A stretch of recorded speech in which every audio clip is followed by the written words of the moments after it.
Hi everybody, very warm welcome to the channel Shipra Mishra. This is Shipra Mishra and I hope you guys are doing fine. कल 27th of February को NTA ने release कर दिया था एक public notice जिसमें उन्होंने बताया था कि उन्होंने अपने एप्लीकेशन फॉर्म्स की विंडो आपके लिए खोल दी है. दैट मींस अब CUET 2024 के लिए आप रजिस्टर कर सकते हो अगर आप अंडर ग्रेड प्रोग्राम में रजिस्टर करना चाहते हो. बट सिर्फ इतना ही नहीं था जो कि इस पब्लिक नोटिस के द्वारा बताया गया, बहुत सारे बड़े बड़े चेंजेस जो है वो भी सामने आ रहे हैं. अब मैं क्योंकि CUET को तब से फॉलो कर रही हूं जब से CUET शायद इतना बड़ा एग्जाम हुआ भी नहीं करता था और कुछ 45 से 49 यूनिवर्सिटीज के साथ ये कहानी शुरू हुई थी, तो इन चेंजेस को लोकेट करना काफी आसान था. ये चेंजेस आप लोगों के लिए बड़े हो सकते हैं, इसीलिए ध्यान से सुनिएगा. यार सबसे पहले मैंने आपके लिए एक लिस्ट बना दी है 2024 में आने वाले कुछ बड़े चेंजेस की. हालांकि इंफॉर्मेशन बुलेटिन को पढ़कर और भी कुछ चेंजेस सामने आ रहे हैं, बट आई थिंक अभी इस लेवल पे आपको इन्हीं चेंजेस को जानने की जरूरत है. सबसे पहला चेंज है मोड ऑफ एग्जामिनेशन, जो कि मेरे लिए भी एक शॉकर था. देखो यार, मोड ऑफ एग्जामिनेशन में अगर मैं आपको बताऊं तो यहाँ पर पब्लिक नोटिस के अंदर CUET के मोड ऑफ एग्जामिनेशन को लेकर एनटीए ने कहा कि वो CUET जो है CUET को कंडक्ट करवाने वाले हैं दो तरीके से. दैट मींस अब जो CUET का एग्जाम लगने वाला है वो CBT कंप्यूटर बेस्ड टेस्ट, यानी आप जाएंगे सेंटर पे आपके सामने कंप्यूटर्स अवेलेबल होंगे और वहां पर बैठकर आप एक टेस्ट दे रहे होंगे. इसके साथ साथ आपके लिए पेन और पेपर टेस्ट, यानी अब आप सेंटर पे जाएंगे, पेपर पे आपको क्वेश्चन पेपर मिलेगा और एक OMR शीट मिलेगी और उसमें आप अपने आंसर्स रिकॉर्ड कर रहे होंगे. हाइब्रिड मॉडल में आपके CUET के एग्जाम्स कंडक्ट कराए जाएंगे. कौन से सब्जेक्ट्स पे ये एप्लीकेबल होगा, क्या सब पे ये एप्लीकेबल होगा, बच्चों को इसकी कोई चॉइस मिलेगी क्या, ये सारी चीजें नंबर ऑफ रजिस्ट्रेशंस पे डिपेंड करती है. क्योंकि CUET ने आते ही इतनी तबाही मचा दी थी कि नंबर ऑफ रजिस्ट्रेशन में उसने JEE को पीछे छोड़ दिया था. इसी वजह से एनटीए इस साल ये कर रहे हैं. तो सबसे पहली तो यही सबसे इंपॉर्टेंट चेंज है कि अब आपको OMR को फिल करने की आदत बना लेनी है बच्चों. नेक्स्ट है आपकी ऑफिशियल वेबसाइट. जैसे ही कल ये इंफॉर्मेशन आई तो सारे के सारे बच्चे यही चीज सोच रहे थे कि आखिरकार ये समर्थ पर क्यों नहीं आई, क्योंकि पिछले 2 साल से CUET की ऑफिशियल वेबसाइट समर्थ थी.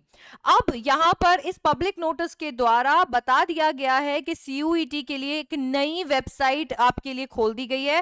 दैट मींस अब आपकी ऑफिशियल वेबसाइट ये है और यहीं पे आपको सारी की सारी इंफॉर्मेशन CUET के रिगार्डिंग दी जाएगी. ठीक है, तो ऑफिशियल वेबसाइट में चेंज होने की वजह से उसका डैशबोर्ड भी चेंज हो गया है, उसमें दी गई इंफॉर्मेशन भी चेंज हो गई है. तो अगर आप CUET समर्थ पे जाकर फॉलो कर रहे हैं और वहां पे सिलेबस या यूनिवर्सिटीज देख रहे हैं तो बहुत ही मिसलीड हो जाएंगे. इसीलिए इसी वेबसाइट को देखें. अब इस वेबसाइट पे जब हम जाते हैं तो हमारे पास में एक और नया झटका आता है और वो है यूनिवर्सिटीज का. कहने को तो CUET पिछले साल 250 से भी ज्यादा यूनिवर्सिटीज के साथ में था.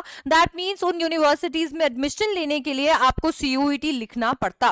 ठीक है, एक एग्जाम से 250 से भी ज्यादा यूनिवर्सिटीज के द्वार आपके लिए खुल रहे थे. इस साल जब हम नई वेबसाइट देखते हैं और वहां पर यूनिवर्सिटीज में जाकर चेक करते हैं तो हमें सारी सेंट्रल यूनिवर्सिटीज तो लिस्टेड मिलती हैं, but private, deemed universities, state universities और बाकी ऑर्गेनाइजेशन और इंस्टीट्यूशंस नहीं मिलते. तो ऐसे में बहुत सारे बच्चे शॉक हो गए कि क्या इतनी ही यूनिवर्सिटीज में CUET के द्वारा एडमिशन होगा. ये चीज भी उन्होंने अपने पब्लिक नोटिस के साथ में क्लियर कर दी है कि आपको ध्यान रखना चाहिए कि जितने भी पार्टिसिपेटिंग और यूनिवर्सिटीज, ऑर्गेनाइजेशन और इंस्टीट्यूशंस हैं, इनके नंबर फ्लक्चुएट करते रहेंगे. तो आप टाइम टू टाइम इस वेबसाइट को चेक करते रहिए. कहने का मतलब यह है कि जरूर CUET के अंदर बड़ा बदलाव आने वाला है और भी यूनिवर्सिटीज यहां पर रजिस्टर होने वाली हैं. वो 250 यूनिवर्सिटीज के साथ में और यूनिवर्सिटीज जुड़ने वाली हैं. क्योंकि ये वेबसाइट नहीं है, आपके लिए एक नया पोर्टल तैयार किया गया है. यहां पर एडिशंस भी होंगे, हो सकता है कि कुछ वेबसाइट कुछ ऐसे यूनिवर्सिटीज हो जो आपको यहां देखने को मिले भी ना. तो हमें कॉन्स्टेंटली इस वेबसाइट को चेक करते रहना है टू फाइंड आउट कि कौन कौन से यूनिवर्सिटीज, ऑर्गेनाइजेशंस और इंस्टीट्यूशंस ऐड हो गए हैं. ऑलराइट, इसके साथ आता है आपका फी स्ट्रक्चर। पिछले साल फी स्ट्रक्चर कुछ और था, उसके पिछले साल फी स्ट्रक्चर कुछ और था, और इस साल भी फी स्ट्रक्चर जो है वो चेंज कर दिया गया है। इंफॉर्मेशन बुलेटिन के अंदर अगर हम आपकी फीस देखें तो अगर आप जनरल कैटेगरी को बिलोंग करते हैं तो अप टू 3 सब्जेक्ट्स, यानी अगर 3 सब्जेक्ट्स का टेस्ट आप लेते हैं तो आपको 1000 रुपए देने होंगे। अगर आप ओबीसी, एनसीएल, ईडब्ल्यूएस कैटेगरी से बिलोंग करते हैं तो आपको 900 रुपए देने होंगे अप टू 3 सब्जेक्ट्स। अगर आप SC, ST, PWBD, third gender से बिलोंग करते हैं तो आपको अप टू 3 सब्जेक्ट्स 800 रुपीज देने होंगे। और अगर आप इंडिया के बाहर किसी सेंटर से सीयूईटी दे रहे हैं तो आपको 4500 रुपीज देने होंगे अप टू 3 सब्जेक्ट्स। 3 सब्जेक्ट के बाद में अगर आप कोई भी सब्जेक्ट ऐड करते हैं तो ऐसे में आपको जनरल कैटेगरी में 400 रुपीज ईच सब्जेक्ट के लिए देने होंगे, 375 ईच देने होंगे ओबीसी, एनसीएल और ईडब्ल्यूएस में, 350 ईच देने होंगे SC, ST, PWBD third gender को, और 1800 ईच देने होंगे अगर आप आउटसाइड इंडिया सेंटर से एग्जाम लिखने वाले हैं। इसका मतलब यह है कि क्योंकि आपको यहाँ पे डोमेन सब्जेक्ट्स तो सेलेक्ट करने ही पड़ेंगे, लैंग्वेज और जीटी भी सेलेक्ट करना पड़ेगा, आपको 5 सब्जेक्ट तो कम से कम एग्जाम में लिखने ही पड़ेंगे, देखने ही पड़ेंगे। तो ऐसे में 1000 रुपए तो 3 सब्जेक्ट के ये हो गए, और 2 सब्जेक्ट अगर आप और जोड़ोगे तो ऐसे में 800 रुपए ये हो गए, और यहां पर भी इंटू 2 इंटू 2 इंटू 2 करके आप देख सकते हैं, तो वो आपकी टोटल फी निकल कर आएगी। तो फी जो है उसके अंदर बदलाव देखने को मिला है। इसके साथ में एक और चेंज जो आपको यहां पर देखने को मिलता है वो है number of maximum subjects for the test. पिछले साल जब हम फी स्ट्रक्चर देख रहे थे तो वहां पर भी अप टू 10 सब्जेक्ट्स तक हम लोगों को फी बताई गई थी।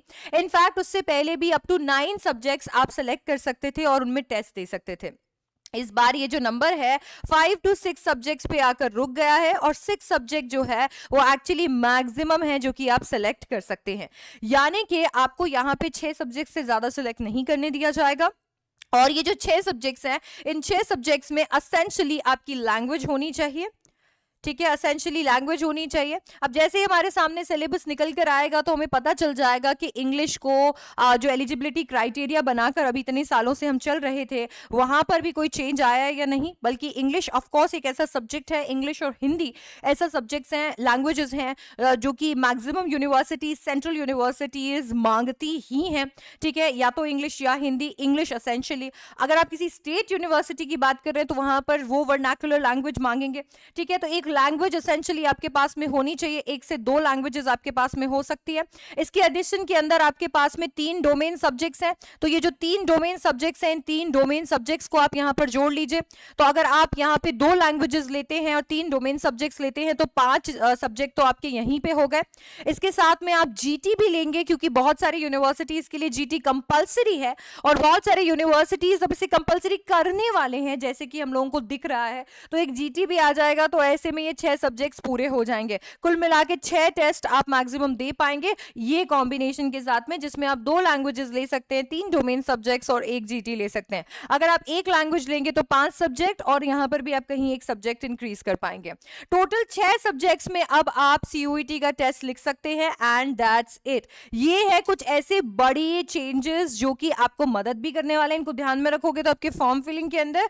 एंड ऑफ कोर्स ये आपके लिए, ये दिमाग में आपको मेरे ख्याल से रख लेना चाहिए कि CUET is going to be the biggest exam and it's not going to be easy. जिस तरीके से एनटीए चेंजेस लेकर आ रहे हैं, ये चेंजेस अफेक्ट करेंगे आपके पेपर को, चाहे फिर वो मोड ऑफ एग्जामिनेशन से हम इसे कंफर्म करने की कोशिश करें, या फिर हमारे सब्जेक्ट्स जो हैं जिस तरीके से हमें लिमिट कर दिया है कि यही सब्जेक्ट्स आपको देने हैं, ताकि से उन्हीं सब्जेक्ट्स पे बच्चा कॉन्सेंट्रेट करके उन्हीं के बारे बाद में उन्हीं बेसिस पे इवैल्यूएशन हो सके।